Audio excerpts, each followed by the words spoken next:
if the rapture does happen next month, and for those of you who believe in the rapture but are completely against setting dates, let's say the rapture does happen, but sometime in the near future.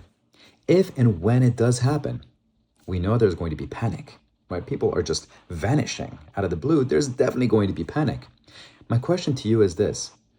What do you think the government is going to tell the people who are left behind? The people who remain? That, guess what, guys? Jesus came down and took the church just like they said he would. Really? Do you think that's what the Muslim countries are going to tell their people?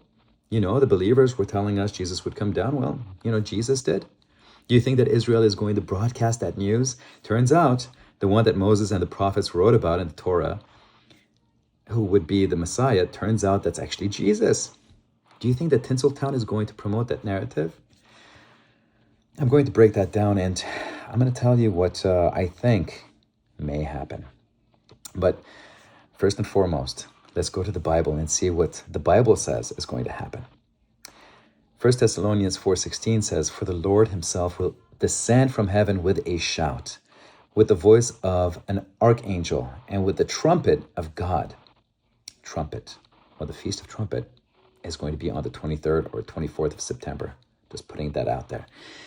And then 1 Thessalonians 4:17 says, "Then who are alive and remain shall be caught up." Now remember that, caught up together with them in the clouds to meet the Lord in the air.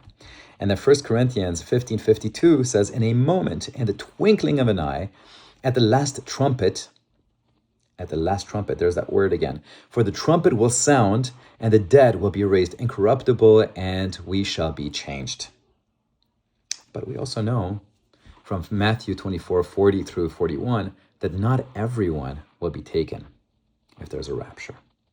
Because it says, 2 men will be in the field. One will be taken and the other left. 2 women will be grinding at the mill. One will be taken and the other left. So yes, the word rapture isn't in most English translations, but the concept is 100% biblical. The Latin word is rapturo, and it's translated from the Greek word harpazo, which means to be caught up, to be snatched, to be seized suddenly. So if the rapture does happen, and millions of people are caught up, snatched up, or seized suddenly, what is the world going to tell the people who are left behind? A lot of adults are going to have questions, but what about the kids? They're going to be asking questions like, where's mommy? What happened to daddy? Where's Uncle Matthew? Where are our cousins? Again, all of this is speculation. We don't know. We can't know for sure, right? But I just want to bring up something to your attention. What if the rapture is going to happen soon? And what if there are people who already know this? And how do you prepare people for such a shocking moment? You plant the story early. You let the idea slowly seep into people's minds, into their consciousness. And what's a great way of doing that? Through media, music, and movies. Let me explain. I've got young kids, and lately I've been taking them to the movies a lot more often. We're enjoying the whole process of getting some popcorn going, sitting down, and discussing the movie afterwards. And now that they're a little bit older, it's become a tradition. But here's the weird part. It seems like almost every kid's movie this year has some moment where a character, usually a child, is caught up, snatched up, or suddenly seized and taken into the sky. Let me give you some examples. You guys may have heard of Elio or Ilio.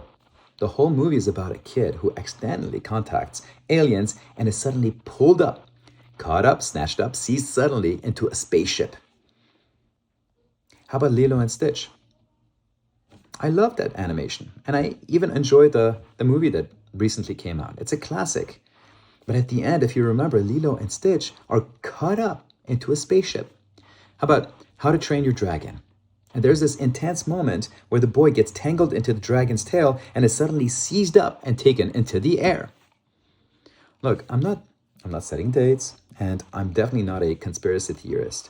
And maybe I'm reading too much into this. Just tell me, you're reading way too much into this. Maybe it's just a flying sequence for the sake of action. Maybe that's how they make things more fun in 3D. If it's a 3D, you gotta have a flying sequence. And if you're gonna have a flying sequence with the main character, you gotta find a way to get the character into the air, to fly in the first place. But the pattern is really getting hard to ignore. The Smurfs. There's a new Smurfs movie that just came out.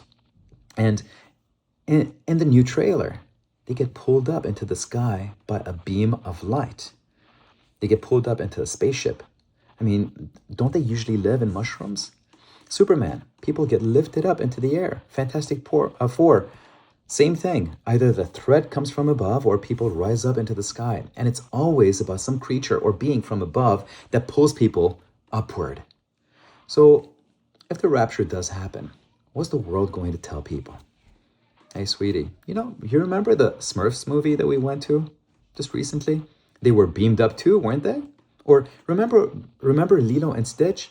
They went into the spaceship to help us. Or remember Elio? That was a good movie, wasn't it? He got pulled up into the sky. That's what happened to Uncle Matthew and our cousins. It might just be a way to explain away the supernatural. Something that can only be explained through the Bible and through Jesus. Unless you come up with a different narrative. So to provide a counter narrative, maybe these are the things that have been put into place before the real thing even happens. So that it builds up this vocabulary that people will have to kind of explain things that they cannot explain otherwise. The Bible tells us to stay watchful and spiritually awake. 1 Peter 5:8 says, be alert and of sober mind, because your enemy, the devil, prowls around like a roaring lion looking for someone to devour. I'm not saying these movies are prophetic. I'm not saying that Tinseltown is prepping us for the rapture. But I am saying this, that we are in a spiritual battle and that the enemy is strategic. So what do you think? Are these all just coincidence? Or are they prepping hearts and minds for a moment that they cannot explain otherwise? Have you seen other movies or shows where a character gets caught up, snatched up, or seized suddenly into the sky? Share the title in the comments. I would love to hear your thoughts. God bless you guys. Let's stay watchful, let's stay grounded, and let's keep our eyes always on Jesus.